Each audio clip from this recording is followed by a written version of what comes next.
I desperately want the people listening to not feel doom and despair. And although I have said a lot of things about ecological collapse and the insect apocalypse and chemicals in coffee and deforestation and effluents not being treated, the only reason I try to bring this to people's attention is because I truly believe that most people are good people. I'm a glass half full or like mug half full person. I think most of your listeners truly care about nature and the great outdoors more than the average person. I think your listeners are kind of nature warriors. They're fighters for Mother Earth. And you can fight for Mother Earth with every single cup of coffee. I'm Meg Carney, an outdoor and environmental journalist, and this is the Outdoor Minimalist podcast. Thank you for joining us so that together we can create a better outdoor space as we recreate. While everyone starts their morning a little differently, one thing many people have in common is pouring a cup of coffee. But what if I told you that your daily ritual of coffee is more than likely funding mass deforestation, biodiversity loss, and slavery?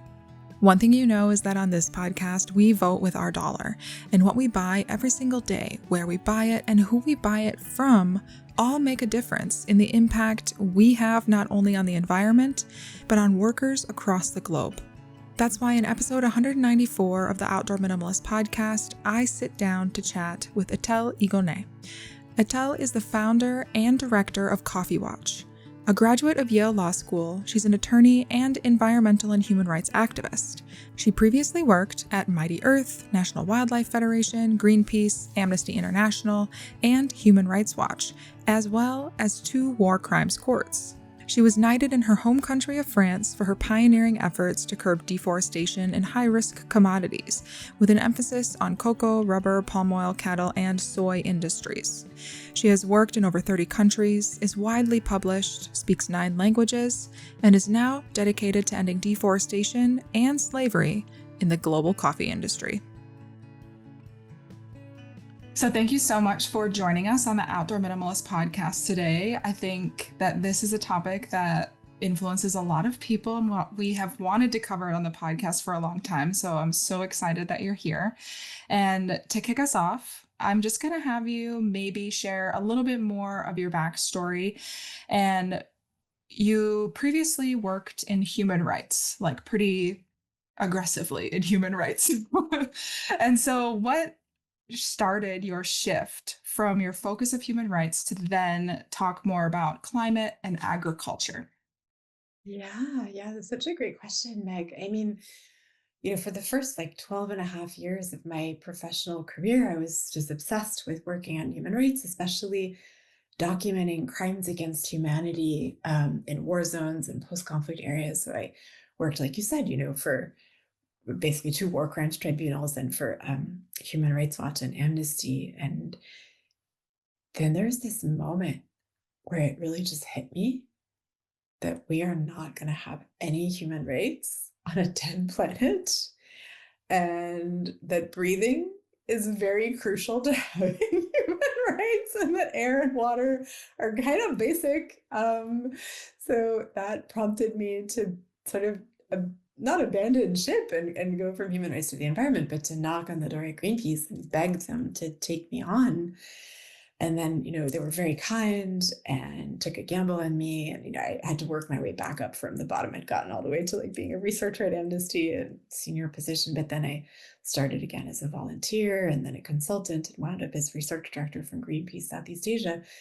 And that's when I was able to kind of bring more human rights into the environment space that I was in. So I learned immensely more from my environmental colleagues than they did from me, I should add. I'm the huge, grateful beneficiary of their wisdom.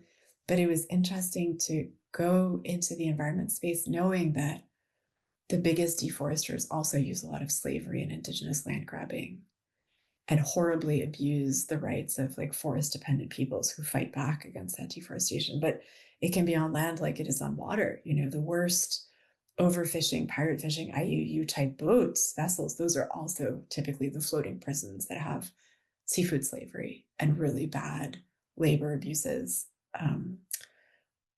and that make fishing one of the most abusive industry. So yeah, I think of it as a shift, but also a beautiful continuation, if that makes sense.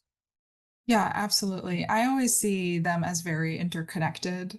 Yeah. And even when you talk about like war or militarization or anything, the climate fallout from that is Oh, so yes. intense. So it's like human Of rights, course. climate rights, environmental justice, it feels all very interconnected. Yeah. And you did mention that you kind of had a light bulb moment. And what was that? Like, what was the event that then was like, oh, these human rights issues and climate issues are so interconnected, and I need to then enter the climate space more? There were a couple triggers for me. One was when I worked in Iraq. There was this time, Meg, back during the Saddam era when Saddam decided to essentially crush the Shia population. He was Sunni, and there's a big gap between the Sunni and the Shia for a long time. But there was this intifada in Iraq right after the Gulf War, I should say during the Gulf War, and the intifada almost toppled Saddam. Like the Kurds and the Shia really rose up against Saddam at that time, and the U.S. just sat by and kind of watched while Saddam rolled back and crushed the Shia. And literally, in addition to just killing and maiming and raping and torturing and doing horrible things to many, many, many, many Shia people in Iraq, he drained this entire wetland ecosystem, like enormous, like you just mind boggling the environmental damage. And the reason was that it had become a refuge for people that he considered to be Shia irredentists. And so he just wiped out an entire ecosystem. And that's when I realized that, as you said, like war, human rights abuses, environmental crimes, they're all so intertwined. And then, of course, the Gulf War, like there's just immense amount of burning oil and gas, like areas just on fire. It's just an ecological disaster of unprecedented proportions. But then, it hit me again when I went. I'd worked in West Africa a lot. I'd been based part of the time in Senegal. I went back to visit a friend who was getting married, and I just went swimming and I couldn't see anything anymore. So I went and I bought myself a snorkel and I went further and I still couldn't see anything anymore. And then I was like, what is going on? And I went scuba diving with this crew out there. And I realized that all the fish that I used to see and swim with were gone. Everything was gone. It just, it was, it was unspeakable. And so, yeah, and that same trip when I went back to Senegal, I realized that the Harmattan, this horrible wind, was affecting the region so much more than before, coming earlier, staying longer, more intense, and leading basically to more desertification, which then, turbocharges poverty and migration of desperate, desperate people across the Mediterranean, these tiny little ships. It's just horrible, the conditions. So yeah, there was a couple of moments that just shocked the hell out of me and made me realize, wow, we are trashing Mother Earth at a level that like I cannot accept, and that this is not okay. I have to dedicate my life to trying to fix this. Yeah, those are very poignant moments. And I mean, it makes a lot of sense, like hearing you kind of like talk about that journey. It feels very organic. And your transition from Amnesty International then to Greenpeace kind of evolved further then into more so what our conversation is going to focus on today. So you founded Mighty Earth and then also Coffee Watch. Can you talk a little bit about the gaps you were trying to fill in founding those and also kind of how they came about? Yeah, I should say I didn't found Mighty Earth, but I followed this luminary who was one of my friends and colleagues that I'd known especially from Greenpeace days. He'd been Greenpeace US and I was Greenpeace Southeast Asia. But I did go with him and help things get off the ground before we even had a name or a logo or really like any campaigns. So I didn't found it, but I was there, at the origin story, which is very exciting and thrilling. And I think the best way to explain Mighty Earth is that the real desire was to fill the gaps that Greenpeace couldn't fill. So, like, Greenpeace had decided not to work on deforestation for cocoa, not to work on deforestation for rubber, had kind of opted out of doing deforestation work on the palm oil areas that were the most high risk, and had kind of opted out of working in the non-Brazilian Amazon to some extent, and not being able to work necessarily as much as I think Greenpeace would have wanted to on the Chaco and the Cerrado, which are these really important forest biomes in Brazil that are not the Amazon, but they're also lovely and fantastic. We should totally heart them just like we heart the Amazon. They're less famous, but they're super beautiful. Yeah, and there's lots of reasons why Greenpeace couldn't do that. Greenpeace is constantly under attack by enormous corporations that are suing it, and many governments also um, threatening and trying to attack Greenpeace. So this is not a criticism of Greenpeace in any way, but we did try to fill all these gaps. And probably most people on your podcast, they're outdoorsy, they love nature, they believe in science, and they care about climate change, I'm guessing. I'm sure 99% of them know that like fossil fuels are bad for climate change, and that we have to change the way we think about and do energy and transport in the world. But Meg, not a lot of people know that a third of climate change comes from agriculture. And also around 80% of biodiversity loss comes from agriculture. So it's actually agriculture is driving the nature crisis and the climate crisis. But it gets so little attention and money. It gets like climate change already only gets 3% of donor dollars, but 8% of that 3% goes to agriculture. That's effing crazy. So that's, one big reason why I think Mighty Earth was such an important thing to do to fight deforestation in agriculture. And although we never got to work on coffee there, we did get to work on a lot of the other stuff that's driving deforestation. And I thought, okay, after I got knighted, I should try to do Coffee Watch to stop deforestation in coffee. This is the last of the big seven that gets like no attention. Yeah, so let's talk a little bit more about Coffee Watch then, because coffee is something so many people consume on a daily basis, and they're often drinking more than one cup at a time. And so, in the realm of agriculture, I know agriculture as a whole, there's kind of like different sectors, they all have their own pros and cons, mostly cons in the monoculture world. Um, but why coffee production specifically? Why is that so environmentally destructive? And I don't know if you want to answer these together, the environmental destruction and then also the human rights abuses that are correlated with them. I'll kind of leave that up to you if it makes sense to combine them or not. Yeah, no, this is so interesting, Meg. I mean, in a nutshell, there are 7 commodities that drive most of global deforestation. This is both good news and bad news. It's bad news because there's 7 of them, so that means there's 7 things we have to really fix.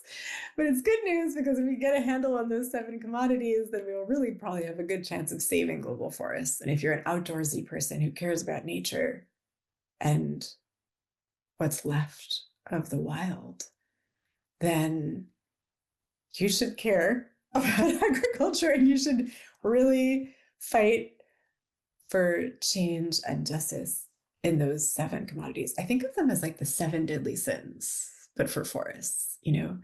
There's cattle, soy, which mostly goes to feed pigs and chickens, cattle, soy, palm oil, pulp, and paper. Those are the big 4 titans.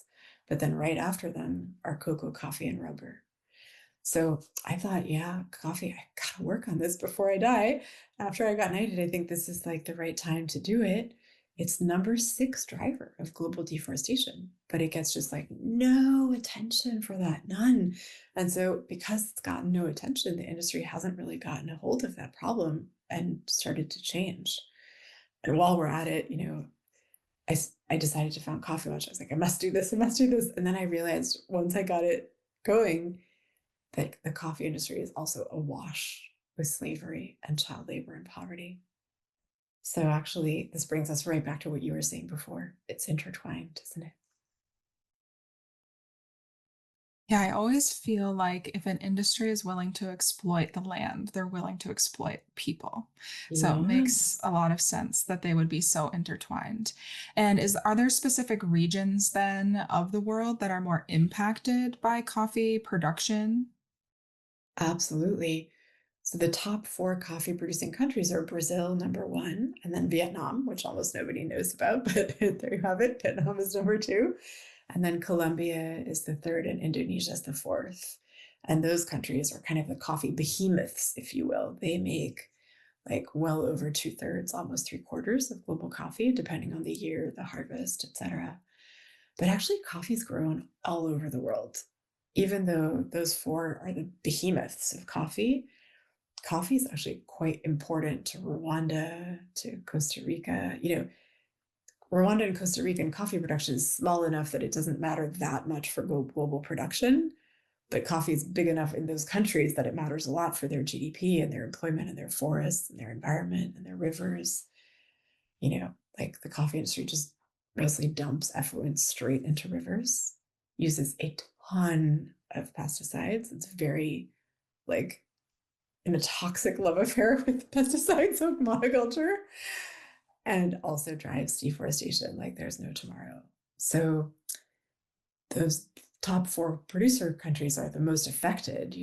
They're having the worst impacts on rivers, on forests, on soil health. But like even a small country such as the Dominican Republic or Costa Rica or Burundi, like the coffee can still be very important for them, for their fate. Yeah, that's really interesting. It's also intriguing to me that this is not a topic that is discussed more. Kind of like you were saying at the beginning, like with the founding of Coffee Watch, you're kind of filling some gaps in education and people's understanding of the impacts of the coffee that they're consuming every day.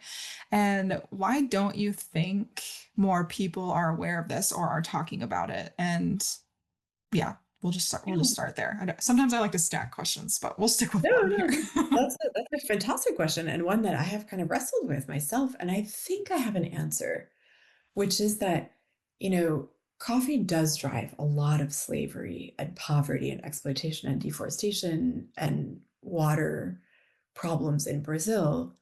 But Brazil also has cattle and soy driving even worse deforestation. Plus, there's a lot of slavery and awful indigenous land grabbing and cattle. And so, actually, think of it this way, Meg. If you had like a killer, a rapist, and a carjacker come to your house, you probably would be like, oh my God, I'm just gonna, the carjacker, like, whatever, just jack the car, let's focus on the killer and the rapist. And I think in Brazil, civil society hasn't had the bandwidth to really grapple properly with all the problems in coffee because they're struggling so hard to fight against the worst abuses of cattle and soy.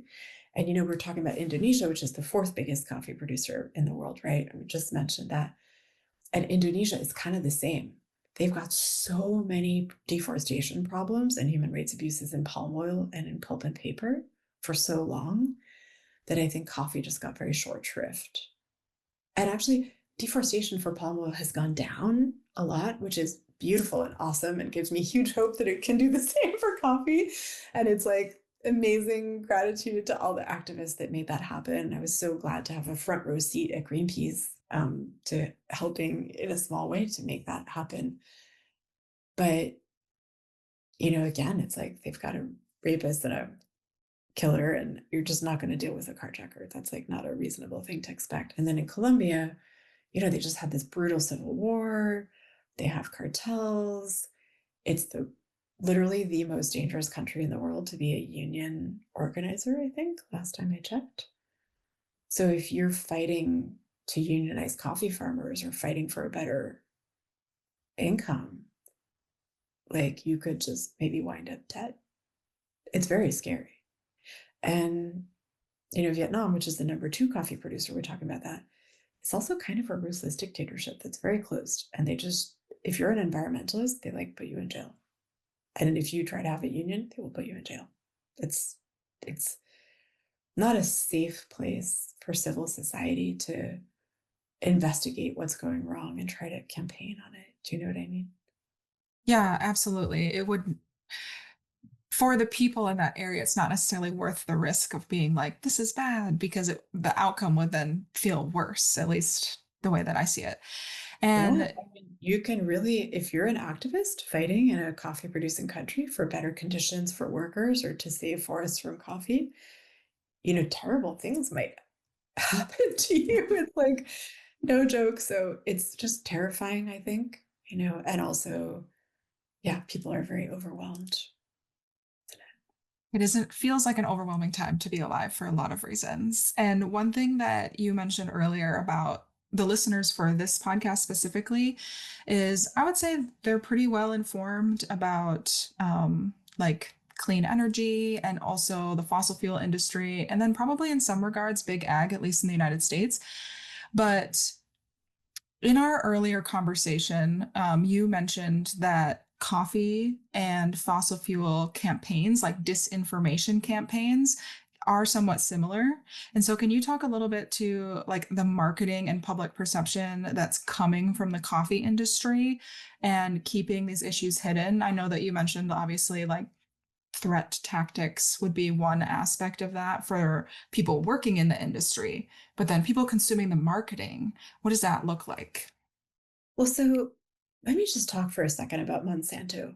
Probably a lot of people that listen to you do know about Monsanto and also know that it is one of the most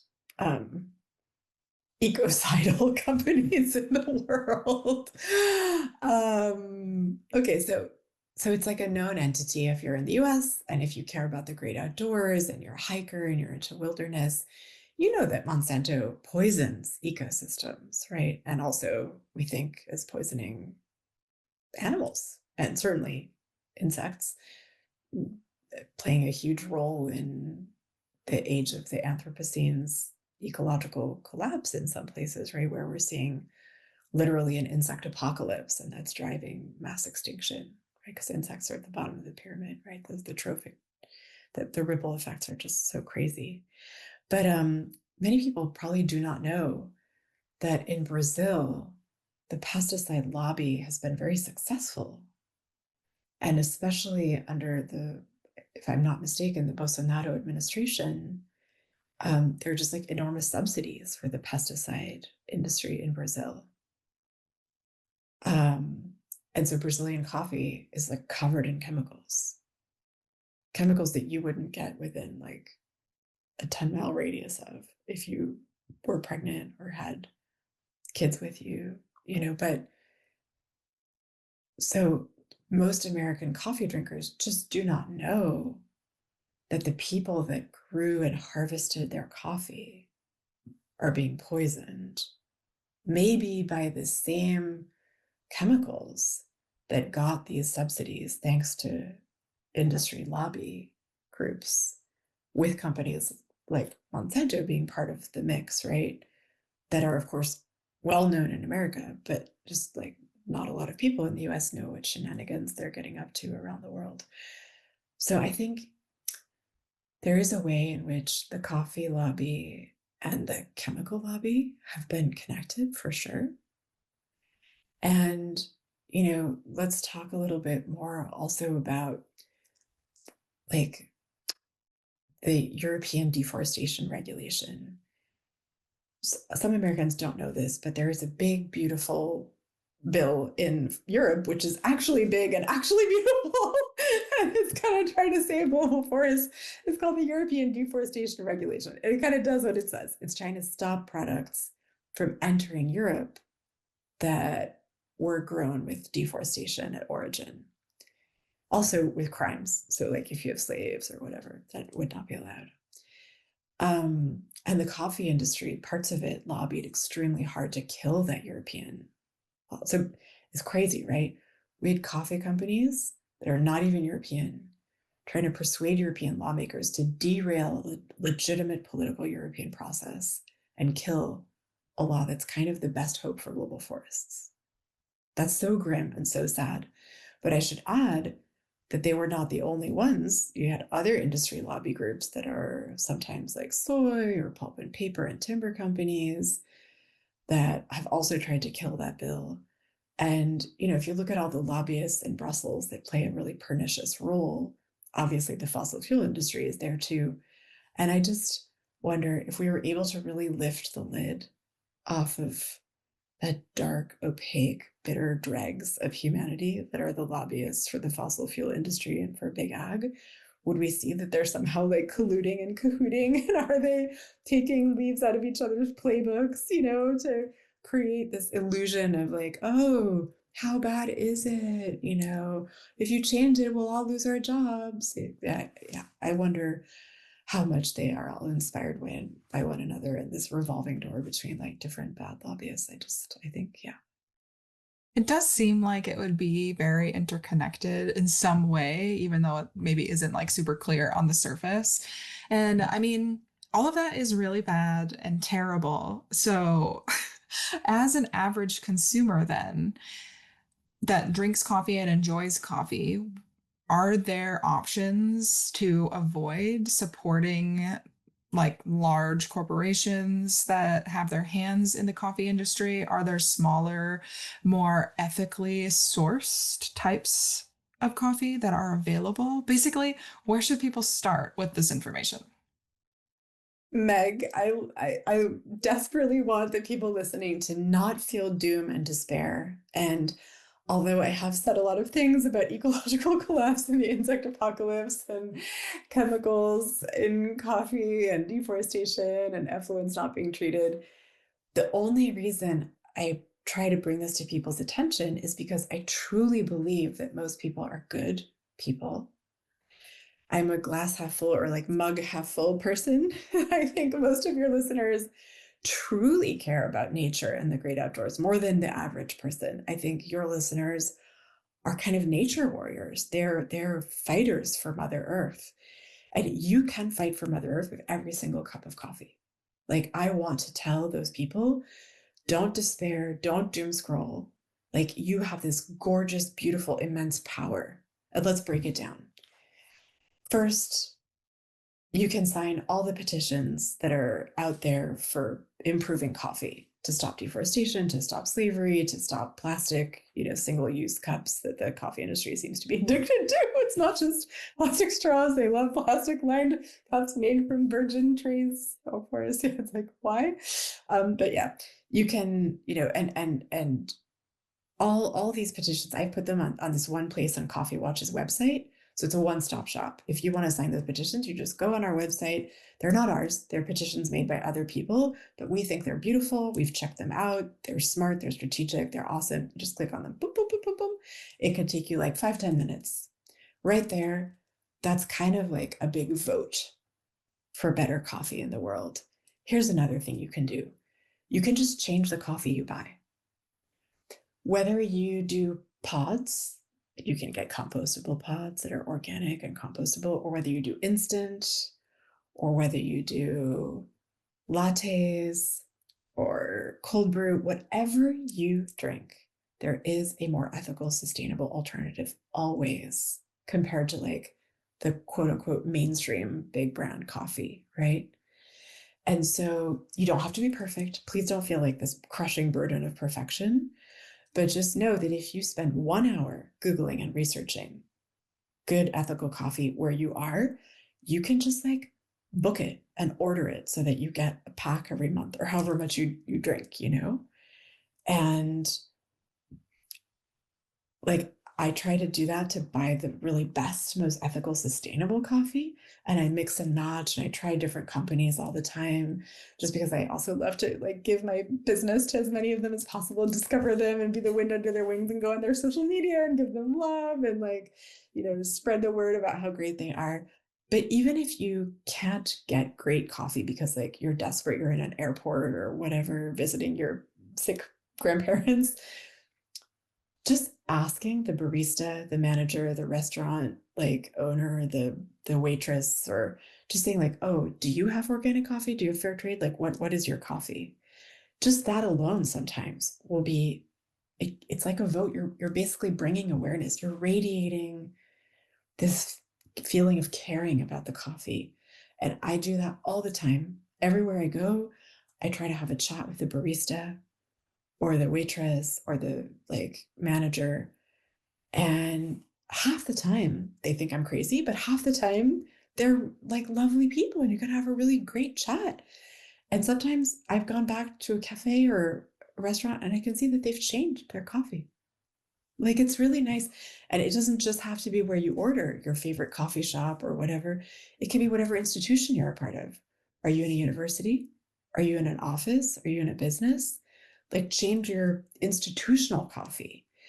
Think about gifts, Christmas, stocking stuffers, birthday presents, brunch presents. Somebody invites you over for brunch.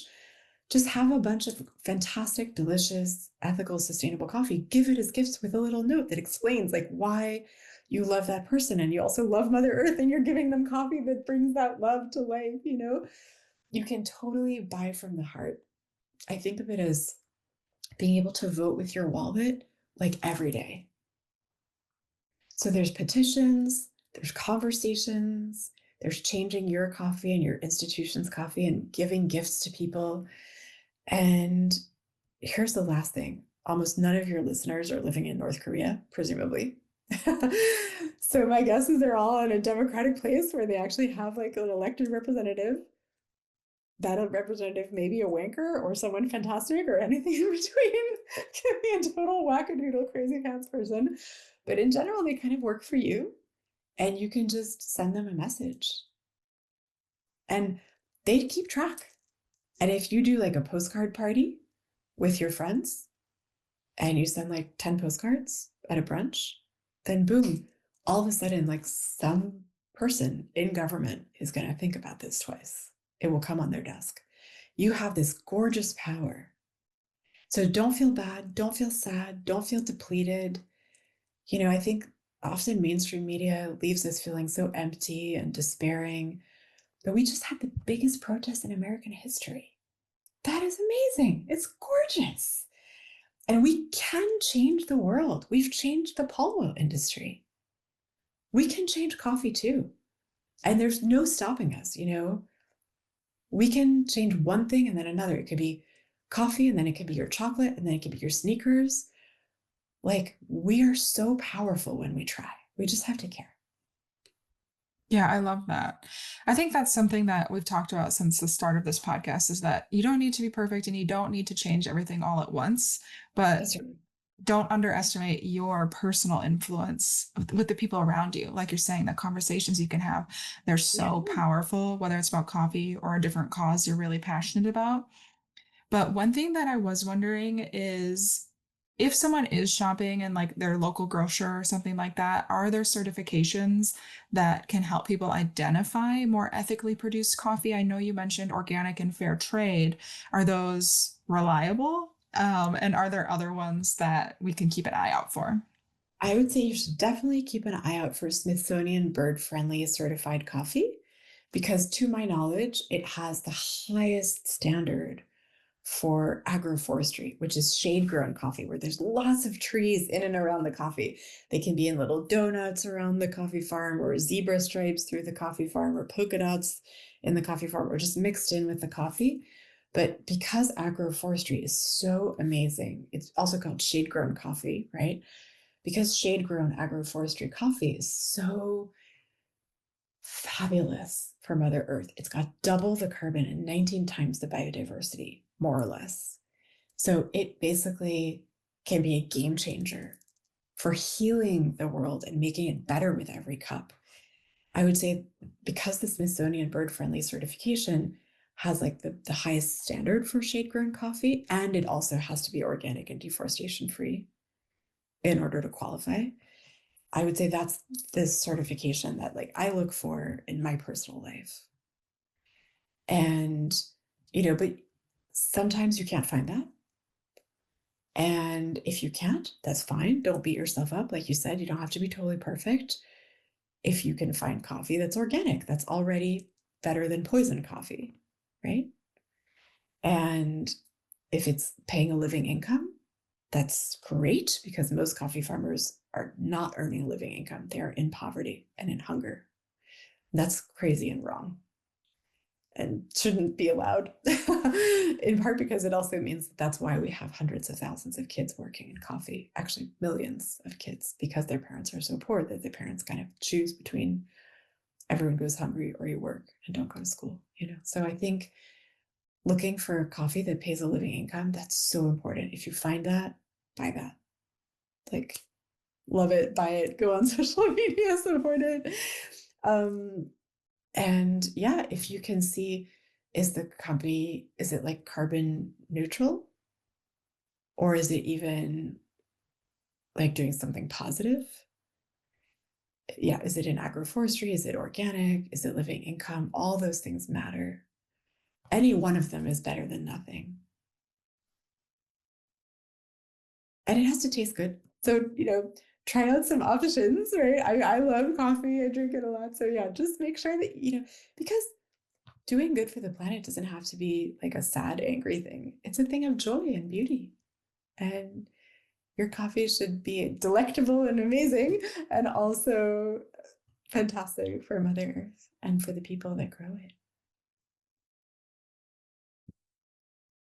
Yeah, I'm just trying to think about how to phrase my next question.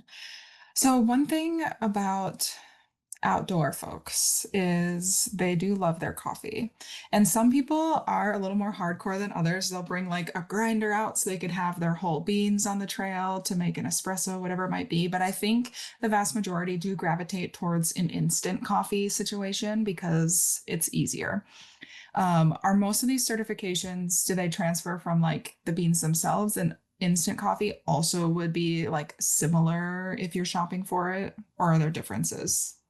Yeah, so I would say whether you're doing pods, roasting, instant, there's always a more ethical, sustainable option. Literally always. And I'm an outdoor person. I'm like basically never happier than when I'm kayaking or hiking. And I'm very addicted to coffee. And I also will bring instant coffee if it's a long trip, as opposed to just like a day trip and then you have a little tumbler or something. But yeah, there's organic and fair trade, instant, just hunt around because it does vary so much where you are. A lot of the more ethical coffee companies, they tend to be smaller. So for example, if you're in the UK, you can buy Cafe Direct, but I don't think that's available in America. And in Denmark, you can get slow forest coffee, but I don't think that's available in America. And, so basically every place you are, just look, and it will only take you that 1 hour of your life because you don't have to keep researching it. You just research the once and buy a bunch of it, test it, see what you like, and then keep ordering that. Just make a little calendar thing, a reminder for yourself. But yeah, how fabulous to go out in nature and drink a cup of coffee first thing in the morning when you wake up and you roll out of your tent and listen to birds, and to know that your coffee is keeping birds alive, that it's like a haven and a refuge for nature, and that you're saving some ecosystem as you drink your coffee. Like you haven't even done anything and you've already saved some nature. That's so nice, right? It's so like so much better than getting out there and thinking, oh, there's slavery in my coffee and probably also poison. Yeah, it would feel a little bit hypocritical.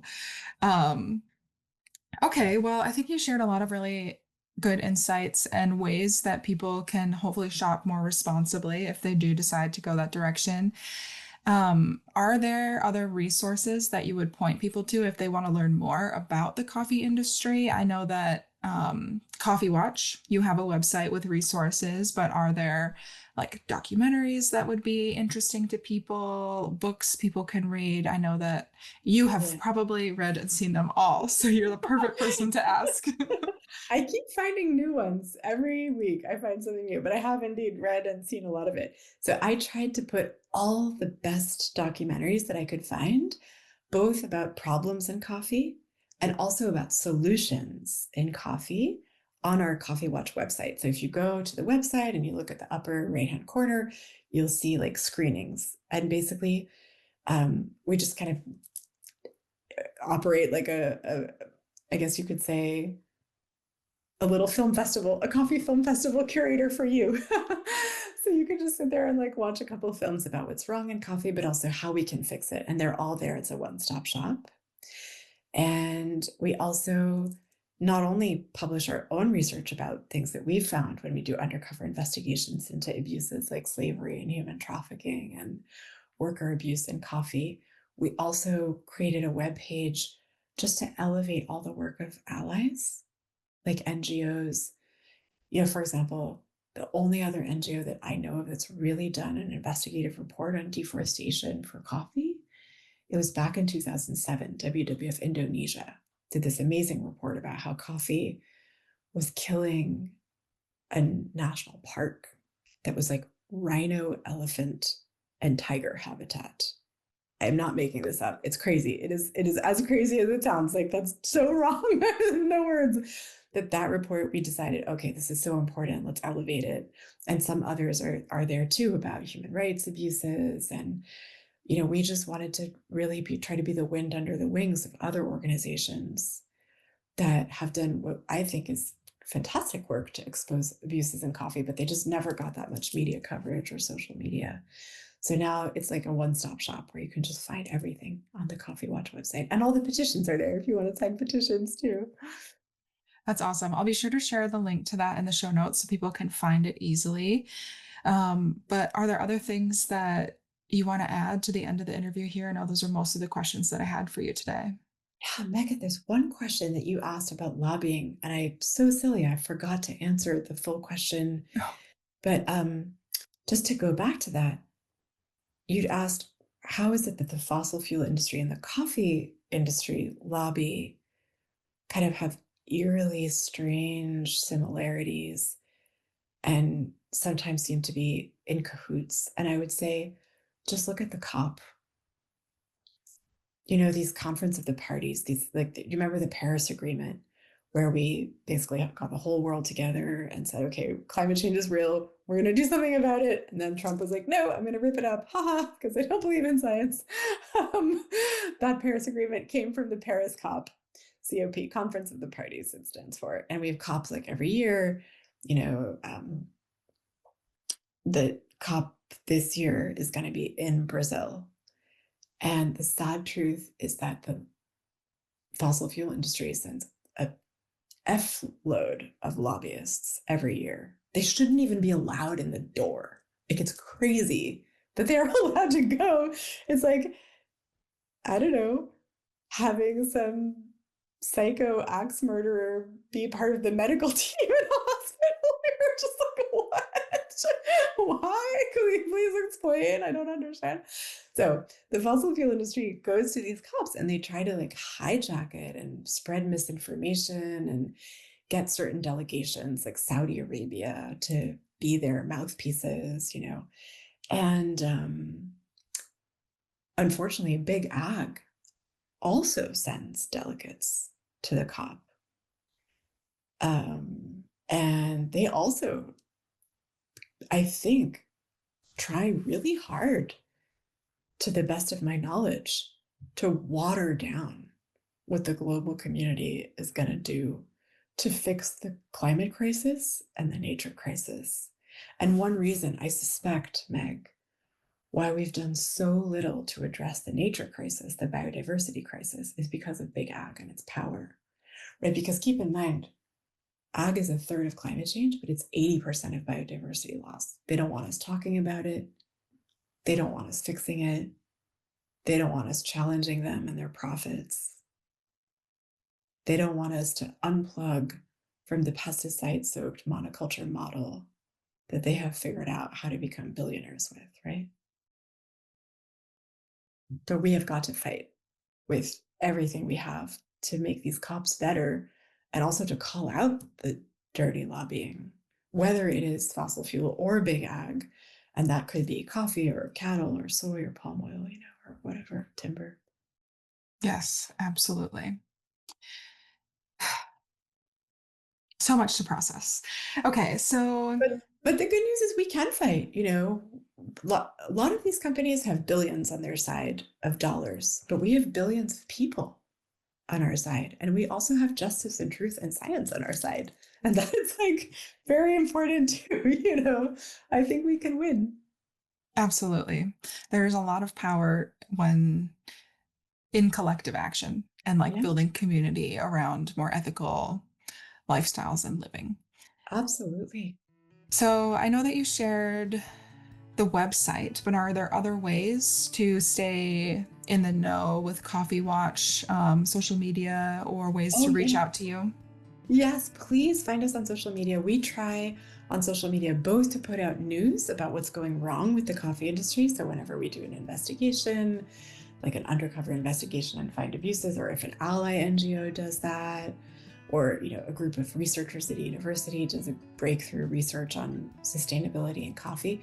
But we also try to elevate the most sustainable coffee companies that we can find, the ones that are doing things that are good for climate and nature and people, for forests and farmers, people on planet. And so, yeah, that's also like a good way to just kind of keep hearing about good companies and things that you can do to change your consumption, as well as stuff like petitions and group actions. And so, yeah, 100%. Please follow us. If any of this resonated with you about conscious consumption and making the world a better place with every cup, follow us on social media.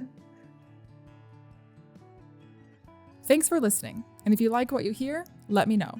Leave a review and be sure to subscribe so you never miss an episode. You can find us on Instagram at outdoor.minimalist.book, on YouTube, or subscribe to our weekly newsletter at theoutdoorminimalist.com. For even more updates, other educational resources, and to help build an outdoor community with the shared goal to create a better outdoor space as we recreate.